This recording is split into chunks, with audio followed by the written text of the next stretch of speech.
Fala galera, aqui é o Drake, e se depois de descobrir que possui uma doença terminal, você decidisse colocar a sua cabeça a prêmio para todos os mercenários do mundo te caçarem, o que você faria? Começamos em Budapeste, onde um magnata e a sua acompanhante entram numa cerimônia de gala, mas eles não passam batidos, pois o Joe tá na maldade do casal. Aí o bombado segue os passos dos dois, e vemos que o grisalho possui uma equipe de segurança. Enquanto ele assiste à apresentação da Maisie, um dos seus homens vê alguém por trás da cortina. Assim o espertão parte para surpreender o sacana, apenas para ver que é um chamariz feito pelo Joe, que finaliza o cara rapidamente. Depois desse ataque, o aliado do finalizador manda ele não ser muito sanguinário, só que isso não é problema, pois o carpete é vermelho. O segundo segurança logo é derrubado, e agora, o Joe chega até o seu alvo, que até tenta negociar oferecendo o triplo da recompensa ao mercenário, mas nem isso ajuda. Então, o grisalho pede mais 10 segundos de vida, pra pelo menos ter uma visão bonita antes de ir pro inferno, só que o bombado logo dá um fim nisso, e troca olhares com a bailarina. Em seguida, a acompanhante sai correndo, e isso deixa um segurança em alerta, e na hora em que o engravatado vai ver o que tá rolando, o Joe sofre uma dor de cabeça tremenda, mas ele não é percebido pelo capanga do grisalho, que vê a cena do crime e logo se arma. O problema é que o cara é visto por dois seguranças e um deles é finalizado. Nisso o outro tenta perseguir o segurança armado, apenas para ser destroçado pelas balas também. Esses disparos assustam as pessoas na festa, e tudo piora quando o engravatado salta pro palco. Só que pro azar dele, um outro agente é rápido o suficiente para acertar ele com vários disparos. Essa confusão gera uma correria, e a Maisie é empurrada ao tentar usar o celular no meio do caos. A coitada chega a ser pisoteada, até o Joe ajudar a morena a sair dali. Quando os dois saem, o mercenário volta a sentir a dor de cabeça anormal, e na hora em que a dançarina tenta ajudar com uma água, o bombado simplesmente some. Mais tarde, o cara volta pra casa, e a primeira coisa que o maluco faz é tomar remédio com álcool. Como se isso não bastasse, o Joe acabou ficando com o celular da garota, mas a única coisa que ele faz é dormir no sofá ao lado do seu livro chamado O Livro dos Cinco Anéis, que pra quem não sabe, é um texto clássico de estratégia e artes marciais, escrito por Miyamoto Musashi, lá em 1645. Esse livro fala sobre aplicações da filosofia e estratégias que podem ser aplicadas tanto no combate quanto na vida pessoal. No dia seguinte, a primeira coisa que o Joe faz é passar por exames com o Dr. Kagan, que a princípio não nota nada de diferente. Então, o Dr. questiona se o maromba já tomou muitas pancadas na cabeça, porque isso pode trazer consequências que nem os testes podem detectar. Ao ouvir isso, o mercenário enrola muito para dar uma resposta, mas logo conclui que já recebeu algumas porradas. Assim, o médico conclui que talvez seja a hora do seu paciente mudar o seu estilo de vida. Mais tarde, o Joe vai ao escritório dos Vi, que se preocupou com o atraso do finalizador. Dessa forma, os dois conversam sobre a última finalização, e o velho garante que tudo correu bem, porque outra pessoa foi incriminada pelo crime do mercenário. Essa notícia faz o Joe ficar incerto em relação ao seu trabalho, e ao porquê de continuar finalizando as pessoas. Os Vi comenta que o alvo dele mereceu o fim que teve por ter sido uma péssima pessoa, porém o cara continua preocupado em como será lembrado depois de sair dessa vida. Mas o careca não dá muita bola pra essa crise existencial, e logo começa a calcular o cachê do Joe pela caçada. Após notar que o velho tá mordiscando uma boa parte do seu salário, o finalizador ainda é posto na geladeira, pois os Vi quer que ele tire umas férias. E por mais que o cara insista, seu parceiro garante que não vai arrumar outro alvo. Desse jeito, o que resta pro Joe é ir levar o celular da Maisie ao lugar em que ela ensaia. Assim a bailarina nota o homem e se aproxima para conversar, e conforme fala com ele, a mulher vai conversando com a sua colega em outra língua. Fica nítido que a morena quer flertar com o mercenário, afinal ela vai falando em outro idioma para pedir dicas para sua parceira, até finalmente passar seu número e sugerir um encontro.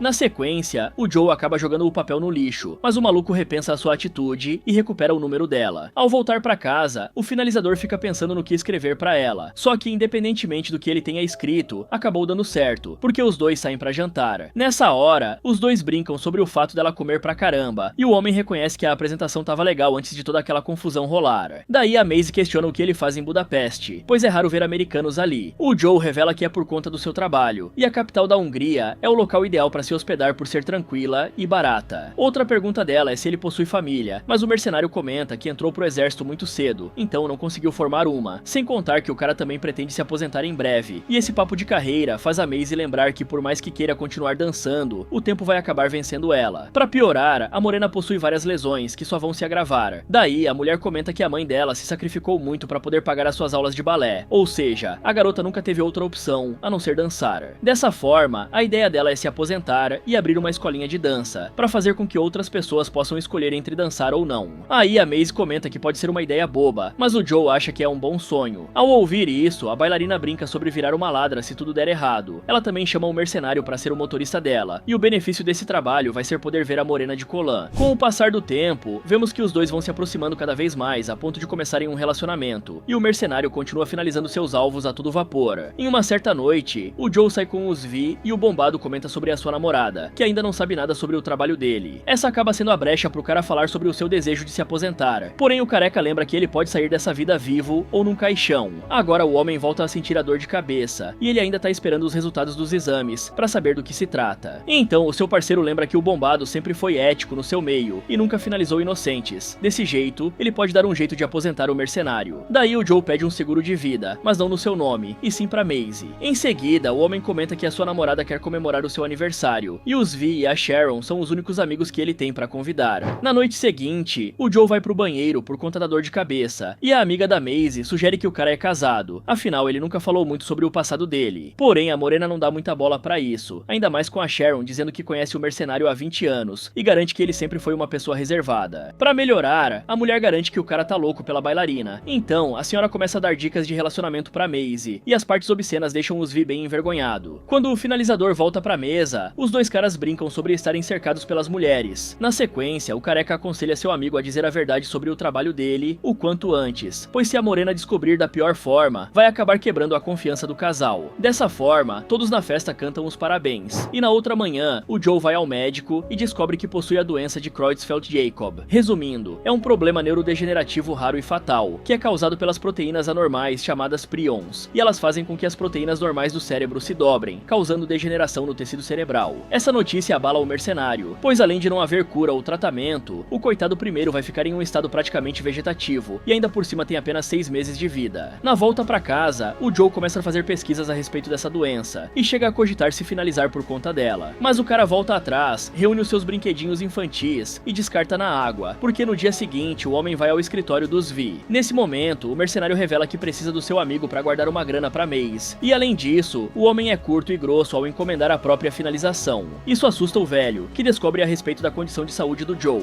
E por mais que o careca tente ajudar, buscando todas as formas de tratamento existentes, o bombado já tá decidido, porque não quer ir de Vasco por uma doença, e sim do jeito que ele viveu. A questão é que os Vi se recusam a encomendar um atentado contra o seu próprio amigo. Sabendo disso, o Joe decide ir ao escritório da Antoinette. Ela logo reconhece que o mercenário é o melhor finalizador da Europa, e logo apresenta o seu guarda-costas chamado Max, que é um criminoso de guerra. Sem contar que a loira guarda um ressentimento contra o bombado, afinal o homem deu um fim no pai dela. Nessa hora, o Joe reconhece que o finado era um bom finalizador, mas acabou quebrando as regras. Então, antes que a moça mande seu capanga dar um fim nele, o mercenário encomenda a própria cabeça para sua rival, mas o cara deixa claro que quer uma luta limpa. Assim a sacana fica visivelmente animada, e o único requisito é esperar 24 horas para começar a caçada. Desse jeito, o primeiro caçador que a Antoinette chama é o sniper Lovedow, mas após completar seu trabalho, o atirador recusa o serviço por não estar compensando. Na sequência, ela chama os irmãos Langos, dois psicopatas que simplesmente esquartejam um cara amarrado às motos deles. O outro selecionado é o Goyang, que assiste a sua gangue de jovens fazendo um massacre em uma boate coreana, e depois do banho de sangue, o grupo se anima ao saber que vai para Budapeste. Agora, o Joe recusa uma ligação dos Vi e finalmente se encontra com a Maisie. O problema é que o Max observa o casal de longe. Acontece que o cara tá mais sério do que o normal. Nisso ambos comentam que possuem coisas pra falar. Assim, o mercenário logo revela que viajará por algumas semanas e não voltará. Essa notícia deixa a morena completamente abalada, ainda mais pelo fato do finalizador dar desculpinhas baratas sobre precisar repensar seus planos. E por mais que a bailarina insista em entender a situação, o Joe apenas garante que logo tudo fará sentido. Dessa forma, a Maisie dá um último beijo, apenas pra fazer o bombado se lembrar desse momento no último suspiro dele. Por outro lado, a gangue do Goyang tá chegando na cidade, e o idiota repreende seu subordinado por reclamar do cigarro. Agora o Joe enche a cara e fica ensaiando como contar pra Maisie a respeito da sua doença. Daí, quando o mercenário finalmente manda o áudio definitivo, o Dr. Kagan entra em contato e revela que seu paciente não possui aquela doença, porque acabaram trocando os exames dele com os de outra pessoa. Mas o médico pensa que ainda pode haver um problema de saúde e sugere que o bombado faça um exame de vista. Só é muito tarde para voltar atrás, porque o contador de 24 horas está próximo de chegar ao fim. Desse jeito, o que resta pro Joe é começar a agir. Ele logo desmonta o seu mecanismo de defesa a laser e usa o equipamento como armadilha. Já a gangue do Goyang chega instantes depois. Nesse momento, o líder da trupe usa a fumaça do cigarro para detectar a armadilha. E ao entrarem no apartamento, o bombado alerta que pretende cancelar o contrato. A questão é que o sujeito não tá nem aí e vai até o fim pela grana. Daí, um dos jovens entra no banheiro e acaba sendo encurralado pelo mercenário. Os dois começam um confronto marcial, e por azar do moleque, o finalizador é superior em tudo. Nisso, uma das meninas decide entrar no combate, e mesmo armada, essa coitada não dura muito, porque o Joe usa os cacos de vidro para rasgar o pescoço dela. Então, o outro adolescente adolescente volta pra briga, mas não dura muito, e logo é arremessado pela parede feito um boneco. Assim, o cara da katana é obrigado a entrar nesse massacre, e ele oferece mais perigo pro bombado, que mesmo assim brutaliza o seu adversário rapidamente. Por fim, a última da gangue também se esforça pra vingar os seus amigos, só que essa valentia toda é destruída por um uppercut insano, especializado na retirada dos sisos. Nessa hora, os únicos de pé são o Go-Young e o Joey. Daí, o coreano saca uma faca e arremessa na direção do mercenário, que revida lançando a lâmina de uma das garotas. E o que serve de consolo é que o coitado conseguiu acertar a perna do finalizador. Com isso, o homem é misericordioso e chega a acender um cigarro pro ferido. Mas a desdentada se levanta após aquele soco devastador e corre pra se vingar. O problema dela é que o Joe passa pelo laser e acaba acionando a armadilha explosiva. Na saída do prédio, o coitado tenta negociar com a Antoinette a respeito do cancelamento do contrato. A questão é que a loira tá determinada em acabar com o maluco. Dessa forma, a maluca decide dobrar o valor da recompensa, apenas pra cumprir a vingança. Aí, o bombado garante que foi um prazer acabar com o pai dela. Só que esse papo não dura muito, pois o Joe nota que tá sendo cercado. E o pior é que não são dois caras numa moto, e sim dois caras em duas motos. Porém, o mercenário é corajoso a ponto de continuar com o celular na mão. Daí ele manda uma mensagem pra Maisie, informando que irá mandar uma grana pra ela. Além do mais, a morena deve sair de Budapeste o quanto antes, porque os dois logo vão se encontrar e o cara vai explicar tudo. Nessa hora, o Joe entra em um armazém abandonado e é cercado pelos irmãos Langos. E por incrível que pareça, essa dupla combate o finalizador golpeando com as motos. A princípio, até o mercenário acaba sendo encurralado pelo trabalho em equipe dos canalhas, só que o jogo passa a virar quando o malandro surpreende um dos babacas com uma paulada. Em seguida, o bombado simplesmente estraçalha o capacete dele com um pisão impiedoso, coisa que obviamente enfurece o outro irmão. Mas essa raiva é fogo de palha e não dura muito. Afinal, o Joe para a moto dele com um chute e faz o sujeito ficar enterrado nos entulhos. Agora, a Antoinette recebe a notícia de que a primeira leva de incompetentes foi empacotada, o que faz a sacana acionar a próxima rodada de caçadores, e ela ainda manda o Max ir lavar a bunda dele. Eu deixo você imaginar os terrores que esse coitado passa nas mãos dela. Vemos que o Lovedown finalmente aceita a proposta, a ponto de dispensar as suas relaxadoras profissionais. Os outros acionados são os irmãos Mackenzie, e os caras comentam que gostam do Joe, mas o valor da recompensa fala mais alto, e pra comemorar, os malucos quebram garrafas um no outro. Em paralelo, as baladeiras se apresentam em uma festinha privada para um bando de otários, e o massacre começa quando um deles tenta passar a mão na Tônia. Essa é a brecha pra ela, e a Jeannie começarem a picotar todos os caras dentro da sala sem piedade alguma. Aí, ambas logo aceitam a recompensa pelo Joe. Por fim, conhecemos o El Botas, e o cara mistura suas artes marciais e técnicas de finalização com o flamenco. Pra quem não sabe, o flamenco é uma arte tradicional que surgiu na região sul da Espanha, e essa expressão cultural envolve música, dança e canto. E é com esse ritmo intenso que o dançarino executa todos os inimigos facilmente. No fim desse serviço, o sujeito também aceita o chamado para dar um fim no Joe. Agora, a Maisie escuta a mensagem deixada pelo seu ex, e por mais que a sua amiga tente aconselhar a morena, ela felizmente segue sua intuição e acredita no cara. Por outro lado, o Joe vai pedir arrego na casa dos Vi, que logo começa a tratar o ferimento dele, e os dois colocam o papo em dia. Acontece que após falar sobre o seu diagnóstico equivocado, o bombado sugere dar um fim na Antoinette, apenas pro careca lembrar que isso é contra as regras. Então, a estratégia do finalizador é reunir todos os caçadores de recompensa e dar um fim neles ao mesmo tempo, o que acabaria forçando a loira a desistir. A questão é que os Vi não possuem armas para emprestar. Assim, o velho entrega alguns explosivos. Ver esse equipamento faz o Joe se surpreender, pois o cara descobre que seu amigo foi responsável pelo renomado serviço de Merab. Daí a Sharon aparece para cozinhar pro amigo deles. Na hora de pensarem em uma estratégia, os dois decidem atrair os adversários pro mesmo local em que eles completaram um serviço envolvendo o filho de um diplomata. Em paralelo, o Lovedown finalmente chega. Assim, a Antoinette explica que o Joe colocou uma recompensa na própria cabeça, e para ajudar o caçador de recompensas, a loira revela que o bombado tem uma namorada. E em troca dessa informação, ela quer que o motorista do Love seja o primo dela chamado Money. A princípio fica nítido que o Lovedown considera o novato um imbecil por conta da postura e do carro dele. Conforme os dois dirigem, o jovem explica que já treinou muito para ser um caçador de recompensas. O problema é que o mercenário experiente não leva nenhuma fé no seu aluno, sem contar que o idiota ainda sugere que eles formem uma dupla, e é claro que o Lovedown nega. Daí essa conversa é interrompida quando os dois observam a Maisie entrando no seu apartamento. Assim, a morena recolhe todas as suas coisas, e logo nota a transferência de centenas de milhares de euros para sua conta, o que faz a mulher se questionar quem de fato é o seu ex-namorado. Acontece que a dupla logo surpreende a coitada do lado de fora do prédio, e por mais que o mercenário seja educado, o Money se afoba, e logo toma um chute no saco e outro no rosto. Com isso, o Lovedown não vê outra escolha, a não ser apagar a bailarina com um soco na cara, e enquanto os canalhas sequestram a coitada, o Joe segue na casa dos seus amigos. E mesmo que os Vi tente parar a Sharon, a mulher tá determinada a ajudar o bombado a lidar com a sua dor. Nisso, a senhora dá uma estralada insana no pescoço do cara, que quase vira a garota do exorcista, mas esse movimento dá muito certo, pois a dor de cabeça do Joe some instantaneamente. Ao amanhecer, o Max avisa a Antoinette sobre o plano deles de emboscar os caçadores em um castelo abandonado. Com essa informação, a loira manda o seu capanga reunir toda a equipe dele para pegar o Joe de surpresa. No dia seguinte, todos estão a caminho do castelo e os Vi informa ao seu colega que a loira tá mandando todos os caçadores de recompensas pro castelo. Chegando lá, o bombado começa a traçar estratégias usando tudo o que há disponível na construção, e os primeiros a chegarem são os irmãos Mackenzie. É visível que os dois são imbecis, principalmente o maior, que se chama Rory, porque o idiota simplesmente cagou nas calças sem perceber. Aí, o Angus manda o Brutamontes não ficar com muito papinho na hora da luta, e ao entrarem no castelo, os dois logo conversam com o Joe, e o bombado questiona se o bar dele está com um movimento fraco, mas os dois são malandros, e retrucam que o mercenário não vai conseguir fugir dali para ir visitar o bar. E o que confirma isso é o próprio Joe arremessando uma granada de fumaça como distração. Essa brecha é o suficiente para permitir que o homem derrube o Rory com uma voadora. Em seguida, ele confronta o Angus pela arma que caiu no chão. O problema é que o canalha chuta ela pra longe. Aí, quando os dois se recompõem, o próprio Joe nota o cheiro estranho do Rory, e quando eles voltam a lutar, o mercenário fica em desvantagem contra a sincronia dos irmãos. Porém, o cara consegue igualar o jogo ao usar a mão de uma armadura como soco inglês, e a briga fica tão generalizada que o Angus acaba acertando o próprio irmão com um chute. Agora vemos que a Ginny e a Tonya chegam prontas pra ação, e agora o Joe consegue levar o Brutamontes pra uma armadilha que arremessa o idiota nos chifres do touro. Na sequência, o bombado usa o chifre de outro animal pra confrontar o Angus e finalizar o segundo irmão rapidamente. Acontece que ele mal tem tempo de respirar, porque as meninas chegam já metralhando e arremessando granadas na direção do Joe. Além disso, as sacanas provocam o homem, que começa a virar o jogo quando faz a Ginny passar por uma das armadilhas instaladas por ele. Ele agarra a garota após a explosão e arremessa ela contra a Tonya. Essa luta faz outro explosivo ser ativado. O azar é que o impacto lança o Joe nos pés do El Botas. Antes da luta começar, o espanhol espera a sua música favorita começar, e quando o combate se inicia, mesmo o bombado tem dificuldades em lidar com o estilo marcial diferenciado do adversário. Porém, os dois se igualam no combate em pé e deitado, até decidirem usar espadas para resolver essa história de uma vez por todas. Nessa hora, o Joe consegue superar o El Botas, e o canalha dá a sorte de cair perto de uma das armas, forçando o mercenário a correr até a mesa para não ser fuzilado. Acontece que o espanhol acabou caindo na armadilha sem perceber. Aí, a explosão transforma o caçador em botas recheadas de acém moído. Em paralelo, o Lovedown questiona a Maisie sobre o que ela sabe a respeito do Joe, e quando a morena comenta que o cara é carinhoso e gentil, o careca revela que o maluco, na verdade, é o maior finalizador da Europa. Ao ouvir isso, a bailarina manda o cara torcer pro namorado dela não ir atrás dele, sendo que na verdade esse é o objetivo do Lovedown. Instantes depois, eles chegam ao castelo, e o caçador de recompensas nota que outros finalizadores chegaram antes, o que faz ele mandar o Money flanquear o castelo. A questão é que o imbecil nem sabe o que essa palavra significa, daí o profissional manda o novato ficar de olho na Maisie. Na hora em que o Lovedown se afasta, a bailarina pede para dar uma caminhada apenas para não deixar as suas pernas dormirem. Em um primeiro momento, o Money fica desconfiado e nega esse pedido, ainda mais pela surra que tomou dela, mas o imbecil acaba caindo na lábia da mulher, que consegue sair do carro e cai no chão. Porém, a malandra dá a sorte de achar um galho grande, e o azarado da vez é o jovem, que acaba tomando uma segunda pisa dela. Agora o Joe recebe uma ligação do próprio Lovedown, e o sujeito vai direto ao ponto, e fala que sequestrou a morena. Dessa forma, ele pretende liberar a coitada, desde que o maromba se entregue logo. Ao ouvir isso, o bombado pede ajuda pro caçador, que comenta que é algo antiético. Porém, o Joe nota que sequestrar a namorada dos outros também não é lá algo muito legal, só que a negociação é interrompida pelo Max, que chega com uma equipe tática. Ao ver essa movimentação, o Lovedown dedura a localização dos inimigos pro mercenário. Nisso, um grupo deles entra no castelo, e os espertos conseguem burlar a armadilha por fio. O azar é que o Joe consegue acionar os explosivos por um detonador. A cena brutal deixada pelo mercenário faz o Max admitir que o cara é osso duro de roer. Por outro lado, o mercenário prova isso desarmando um soldado e finalizando outros atiradores sem dificuldade alguma. Na saída do castelo, ele acaba dando de cara com o Lovedown. E nessa hora, até o canalha comenta que o Joe deveria ser honesto com a Maisie a respeito do trabalho dele. Então, o bombado lembra do trato, e na hora em que o seu rival se prepara para mandar o Money trazer a Maisie, o caçador é atropelado com tudo. Nesse momento, a morena salva seu namorado, e o Max tenta disparar contra o carro. Daí, o novato chega para explicar ao Lovedown a pataquada que ele fez, e o moleque finalmente reconhece que não leva jeito para essa vida de caçador de recompensas. Após admitir que o jovem finalmente disse algo inteligente, o careca confronta o Max. Afinal, o malandro não quer dividir a recompensa dele com os capangas da Antoinette, mas o ex-militar garante que eles já foram pagos. Assim, se a loira quiser continuar contratando os serviços do Love, precisará mandar um pix de 6 milhões. E ao ouvir essa exigência, o braço direito da mulher afirma que irá avisar a sua chefe. Em paralelo, a Maisie obviamente está extremamente estressada com tudo o que rolou, e o Joe tenta explicar que achou ter uma doença terminal, e por isso colocou a própria cabeça a prêmio. Fora que o homem finalmente revela que é um caçador de recompensas, mas que pretende se aposentar e nunca finalizou Inocentes, inocentes, apenas criminosos. Essas palavras deixam a Maisie mais calma, afinal, o pai do filho dela não pode ser uma pessoa má. A notícia de que ela tá grávida choca o Joe, e a coitada acaba desmaiando no meio da estrada. Acontece que ela foi baleada de raspão, e a única saída do mercenário é parar em uma igreja. Lá o coitado pede ajuda pra um padre. O problema é que o cara não parece muito afim de auxiliar, sem contar que não há um médico nas redondezas, apenas um veterinário. Mas a Maisie logo acorda, e o Joe confessa seu amor a ela, além de pedir a mão da bailarina em casamento. Após o pedido, o casal pede pro padre casar eles, só que o sujeito enche o saco, afinal, os dois não são católicos, e não possuem testemunhas. Pra piorar, o maluco ainda obriga ambos a se confessarem. Aí, o bombado lista todas as suas finalizações, e nenhum religioso ouviu histórias tão macabras como as dele em toda a sua vida. O Joe tenta arrumar desculpas pros seus atos, como o fato de ter agido em legítima defesa algumas vezes, e ter surpreendido a maioria das suas vítimas, o que é motivo de orgulho entre os caçadores de recompensa. Porém, isso só piora o lado dele, e quando o mercenário lembra que pretende mudar de vida por ser pai, e que sabe que o perdão depende apenas de Deus, ele finalmente consegue convencer o padre a cooperar. Nessa hora, o coitado decide dar perdão aos pecados do Joe, e na hora do casório, a única aliança que os dois possuem é um pino de granada. Na sequência, o Lovedal simplesmente aparece metendo uma bala no coitado do religioso e acabando com o casamento. E como desgraça pouca é bobagem, o Max aparece atacando o careca, porque a Antoinette recusou a contraproposta do caçador de recompensas, e ainda por cima mandou darem um fim nele. Esse confronto entre os dois permite que o casal leve o padre para um local seguro, e enquanto a Maisie ajuda e conforta o pobre do padre, que levou uma bala apenas por estar casando os dois, o Joe parte pro confronto. Agora o bombado ignora as provocações do Max, e finaliza um dos capangas dele. O Lovedal não fica pra trás, porque logo ataca um dos atiradores. Acontece que uma granada pega o cara de surpresa e faz um andaime cair em cima dele. Nisso o canalha se aproxima pra dar um fim no caçador ferido, até ser surpreendido pelo Joe, só que o bombado logo abaixa a sua arma. Porém, antes do Max finalizar o serviço, a Maisie aparece estourando os miolos do ex-militar. A intervenção da morena finalmente deixa os dois livres, e por mais que o Lovedal peça ajuda, os dois pombinhos não dão a mínima pro canalha. Enquanto essa guerra rola, a Antoinette prepara suas coisas pra fugir, mas é surpreendida pelos Vi, e quando a loira pergunta quem colocou um prêmio na cabeça dela, o velho lembra que ela mesma causou isso. Acontece que a idiota quebrou as regras do jogo igual ao pai dela, e a punição por isso é uma bala na testa. Um tempo depois, o Lovedal tá se recuperando dos seus ferimentos, e os pombinhos finalmente estão se casando. Vemos que o Joe fez doações para reconstruir a igreja, e o padre ainda tá se recuperando do disparo no ombro, mas a recuperação volta pra estaca zero depois do tapinha dado pelo bombado. Na sequência, a amiga da Maisie questiona a morena a respeito da aliança dela, que é o pino da granada banhado em ouro, e os dois dizem que o nome do anel é Tática, o que é uma clara referência ao armamento. Também comparecem ao casamento a Sharon e os Vi. O velho sugere que o Joe pode voltar à ativa se precisar de grana, mas esse comentário é apenas para testar se o bombado vai manter a sua palavra sobre a aposentadoria. No fim, o casal discute o futuro dos filhos deles, e a Maisie brinca que o Joe pode voltar a machucar pessoas, desde que seja para pagar os estudos das crianças. Fala galera, será que o Joe realmente vai continuar aposentado? Me contem aí nos comentários. E se você quiser ver outros vídeos como esse, é só clicar em um desses que estão aparecendo aí na tela. Muito obrigado por assistir e até o próximo.